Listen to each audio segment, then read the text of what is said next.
Sabies que Turquia té la seva pròpia organització regional?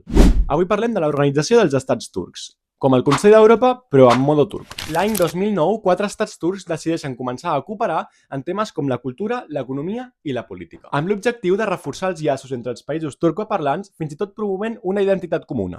I fins i tot compten amb una carta del món turc on es reconeixen com una civilització que comparteix llengua, escriptura, religió i ideologia. Els membres fundadors foren Turquia, Azerbaiyán, Turkmenistan i el Kirguistan. I l'any 2019, Uzbekistan s'hi va sumar. I el Turkmenistan, tot i no ser membre de ple dret, sí que és un estat turc i per tant també hi participa com a observador.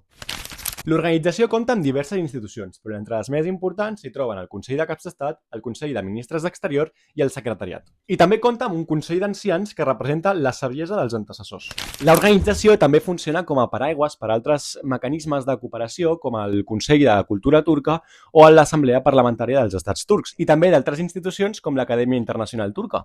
Però com et quedaries si et digués que els llaços que uneixen aquesta organització amb la Unió Europea van més enllà de Turquia? Efectivament, Hongria, membre de ple dret de la Unió Europea, participa com a observador d'aquesta organització i també hi participa de les cimeres anuals. I fins i tot Viktor Orbán va rebre l'any passat l'Ordre Suprema del món turc. Digue'm què en penses d'aquesta organització i quina és la següent que t'agradaria veure.